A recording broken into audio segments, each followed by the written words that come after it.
मूल विरासत को बचाने के लिए क्षेत्रीय लोग आगे आने लगे हैं। संस्था सुख दुख परिवार के सदस्यों ने सीटी बजाकर और मानव श्रृंखला बनाकर प्रशासन को जगाने का प्रयास किया।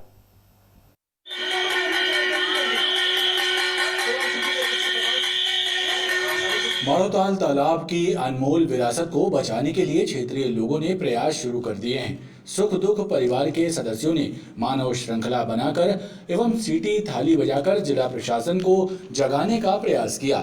संस्था के सदस्यों ने कहा कि तालाब का नियम विरुद्ध तरीके से बटांग करके प्राकृतिक धरोहर को लूटने का प्रयास किया जा रहा है, जिसे बर्दाश्त नहीं किया जाएगा।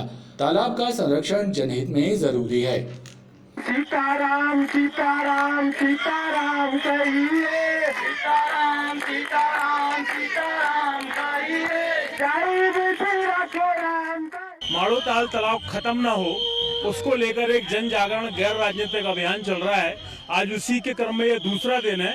यहाँ पर सीटी और घंटा बचाकर प्रशासन को जगाने का काम किया जा रहा है कि इतनी बड़ी और इतनी सुंदर हम सब की धरोहर है, इसको हम सब लोग मिलकर आके बचाएंगे तो निश्चित तौर पर आने वाले समय के लिए जो जल की स्थिति कम हो रही है, उसके लिए हम लोग को एक ऊर्जा और एक संचार का रूप देगा माड़ोताल तालाब।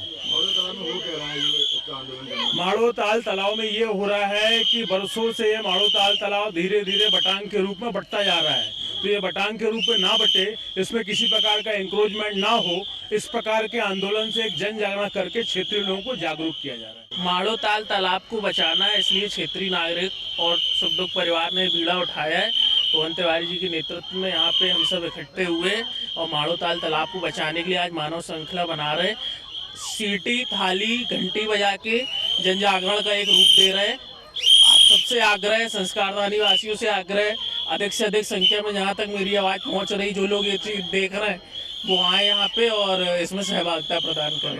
माड़ोताल तालाब को बचाने के लिए आगे आए प्रकृति प्रेमियों का कहना है कि गिरते भूजल स्तर को संवर्धित करने के लिए तालाबों का संरक्षण जरूरी है। माड़ोताल तालाब तो ऐसा है कि 100 करोड़ रुपए खर्च करके भी ऐसा तालाब नहीं बनाया जा सकता।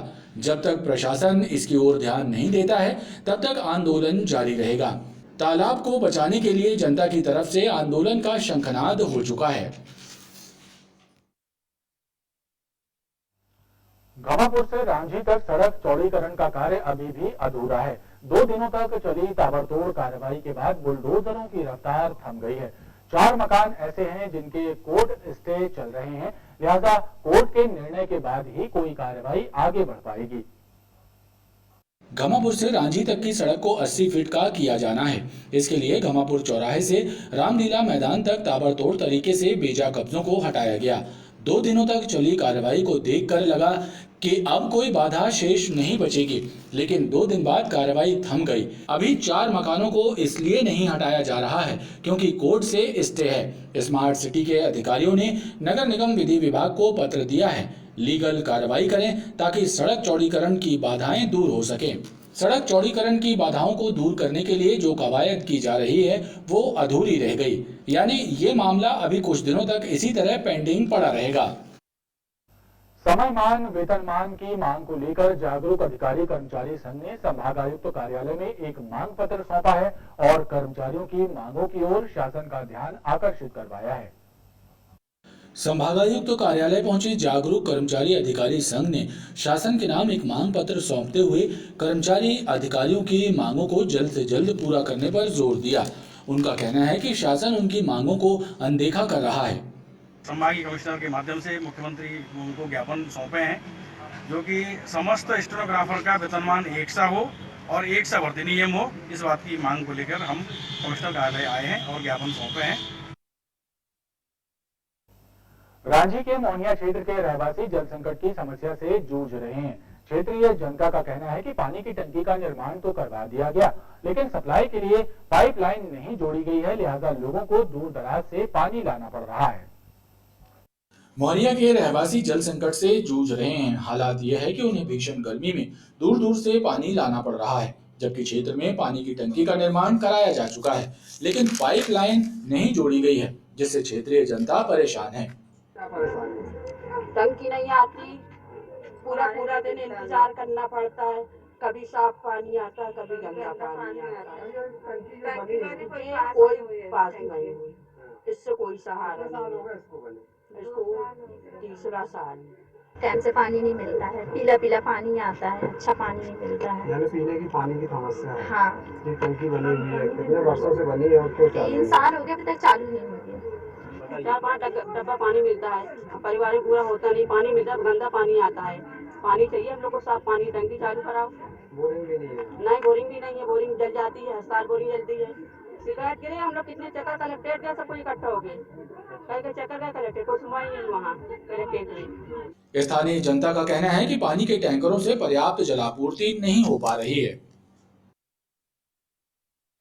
विजयनगर स्थित जॉय स्कूल के संचालक के खिलाफ अभद्रता का आरोप लगाते हुए एक अभिभावक ने विजयनगर थाने में शिकायत दी है। पुलिस ने मामले की जांच के बाद वैधानिक कार्रवाई करने की बात कही है। विजयनगर थाने पहुंचे सतीश पटेल नाम के व्यक्ति ने जॉय स्कूल के संचालक पर अभद्रता करने का आरोप लगाते हुए एक शिकायत सौंपी है। सतीश का आरोप है कि उनका बेटा जॉय स्कूल में पढ़ता है, लेकिन फीस और कुछ अन्य बातों को लेकर स्कूल संचालक अखिलेश महबल ने उनसे अभद्र व्यवहार किया है। तो जॉय स्कूल में मेरा बेटा पढ़ता है और 10th क्लास के बाद 11th क्लास उसको कंसीडर नहीं किया वहाँ के डायरेक्टर ने, और कुछ फीस और बाकी चीज़ों का मुद्दा बना के उसको एग्ज़ाम नहीं देने के उसका साल ख़राब किया। और मेरे द्वारा जब बात की गई तो पहले भी मैं जब उनसे मिलने गया तो उन्होंने मेरे साथ अभद्र व्यवहार किया। उसके बाद दोबारा वो मुझे टीसी नहीं दे रहे थे।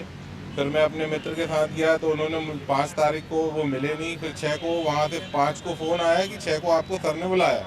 हम 6 तारीख को अकेले मिलने गए थे उनसे, क्योंकि उनका जो व्यवहार है वो जग जाहिर है और मैं भी उनके व्यवहार से बहुत ही अच्छे से परिचित हूँ, इसलिए मैंने अपने मोबाइल की रिकॉर्डिंग ऑन की हुई थी।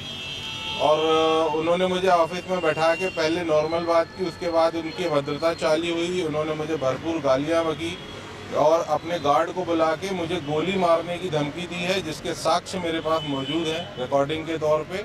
और गार्ड को स्पष्ट तौर से कहा है कि इसको जहाँ ये जब भी इधर दिखे इसे गोली मार देना। और इसके कारण मेरा परिवार बहुत टेंशन में था। 3 दिन पहले ये कांड हुआ, 3 दिन तक हमने कोई कार्रवाई नहीं की, कोई टेंशनों में। लेकिन अभी भी उनके द्वारा मेरे घर का एड्रेस खोजा जा रहा है। उनके लोग मेरे घर के आसपास मेरा पता पूछ रहे हैं। मेरे मित्र को, मेरे बेटे के मित्रों को फ़ोन करके पता पूछा जा रहा है कि ये कहाँ रहते हैं। वहीं पुलिस ने मामले की जांच के बाद वैधानिक कार्रवाई करने की बात कही है। सतीश पटेल आए थे, वो स्कूल गए होंगे तो बताया कि उनके साथ अभद्र व्यवहार किया गया है। जिनने लिखित आवेदन दिया है, आवेदन लेके जांच में रखा गया है। जैसे जांच बात का पाया जाएगा वैसे वैधानिक कार्रवाई की जाएगी। जॉय स्कूल है। वहीं इस मामले को लेकर शिकायतकर्ता ने मोबाइल की रिकॉर्डिंग भी पुलिस को सौंपी है। एटीएम कार्ड एक्सचेंज करके और क्लोन बनाकर लोगों के खातों से रकम निकालने वाले हरियाणा के साहसी गिरोह के 5 सदस्यों को आधारताल पुलिस ने गिरफ्तार किया है और उनके कब्जे से एक स्विफ्ट कार सहित 24,000 रुपए और 12 एटीएम कार्ड जब्त किए हैं। आधारताल पुलिस ने हरियाणा की साहसी गिरोह के 5 सदस्यों को गिरफ्तार किया है। आधारताल पुलिस ने बताया कि गिरफ्तार किए गए आरोपी बलवान विजय, सत्ताराम, जय सिंह और संजय राजपूत कार में घूम कर रैकी करते थे और एटीएम चिन्हित कर उनमें जाकर लोगों को एटीएम की जानकारी देने के बहाने उनके एटीएम बदलकर उनके क्लोन बनाकर उनके खातों से रुपए निकाल लेते थे।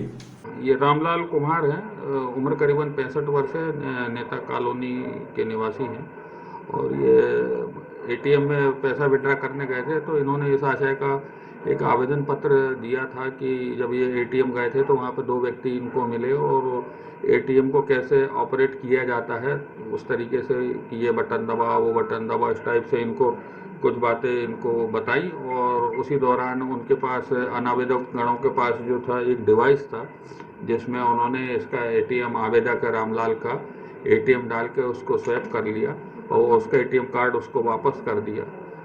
और वो जो डिवाइस था इनके पास अनावेदक गणों के पास, तो उसमें उपरोक्त एटीएम कार्ड के सारे सीक्रेट कोड्स जो है वो ऑटोमेटिकली आ गए थे। और जब ये पैसा वहाँ से विड्रा नहीं हुआ तो आवेदक वहाँ से रामलाल चला गया और उसके बाद अनावेदक गणों द्वारा उसके जो डिवाइस है उसके डाटाज निकाल के और दूसरे एटीएम के माध्यम से उपरोक्त एटीएम बूथ से करीबन 40,000 रुपये विड्रा कर लिए गए थे। इस आवेदन पत्र की जांच जो है साइबर ब्रांच एवं क्राइम ब्रांच जबलपुर द्वारा की गई थी और उसके उपरांत उन्होंने ये पाया कि बलवान सिंह, विजय सिंह, संजय सिंह, जय सिंह और संतराम सिंह ये सभी हरियाणा के निवासी हैं, जिला हिसार के, और ये इसी तरीके से एटीएम बूथ पे पहुंचकर सामने वालों को सलाह देते हैं कि एटीएम आपका ऑपरेट नहीं हो रहा है, लाइए हम कर दे रहे हैं, और फिर इनके पास जो डिवाइस रहती है उसमें एटीएम डालकर ये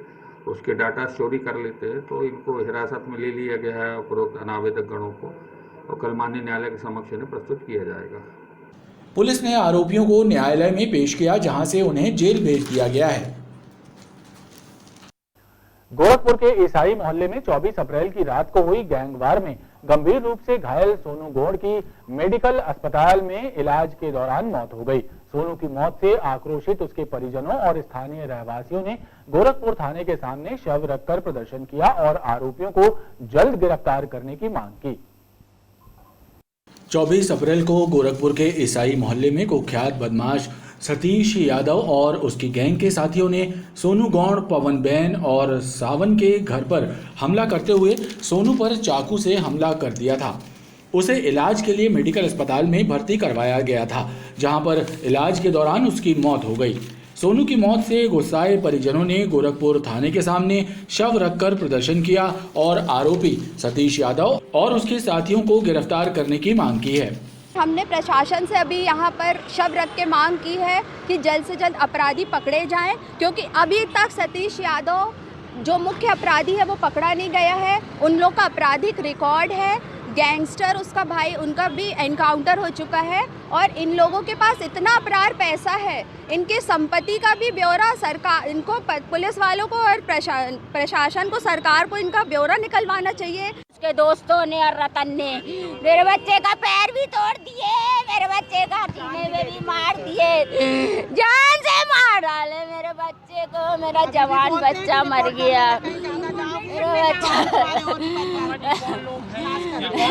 जे रतन यादव है, जे गुंडे हैं। मामला पंजीबद्ध करने के बाद इसमें हमने प्रथम दृष्टया 7 आरोपी बनाए थे जिनके नाम सामने आ रहे थे, लेकिन वहाँ पे जो सीसीटीवी कैमरे लगे हुए थे उनसे मालूम पड़ा कि वो 15 लोग थे और उसके बाद हमने उन 15 में से 4 को हमने गिरफ्तार भी कर लिया हुआ है। शेष अन्य भी गिरफ्तार नहीं हुए हैं और अभी तक हमने उन 15 में से 12 व्यक्तियों की पहचान भी कर ली है कि 12 व्यक्ति वो कौन कौन थे। अभी 3 अन्य की तलाश जारी है जो कि नेक्स्ट हम कर लेंगे। अभी हमको कल शाम को मेडिकल कॉलेज से एक जानकारी प्राप्त हुई कि सोनू गौड़ जिसकी हालत गंभीर थी और वो पिछले 15 दिवस से मेडिकल कॉलेज में भर्ती था, जिसकी कल मृत्यु हो गई। दुखद परिस्थिति में उसकी मृत्यु हो गई है। अब मृत्यु का कारण क्या है ये पीएम रिपोर्ट आने के बाद ही स्पष्ट होगा और डॉक्टरी राय के अनुसार उसमें वैधानिक कार्रवाई की जाएगी। बताया जा रहा है कि सतीश यादव अपनी गैंग में सोनू को शामिल करने के लिए दबाव बना रहा था और उसी के चलते उसने सोनू पर हमला किया था। पुलिस के द्वारा दिए गए आश्वासन के बाद मृतक के परिजनों ने प्रदर्शन समाप्त किया और उसका अंतिम संस्कार किया।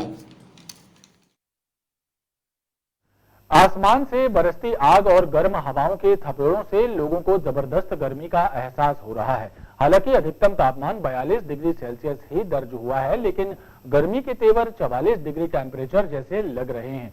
न्यूनतम तापमान भी 27 डिग्री सेल्सियस रिकॉर्ड किया गया है।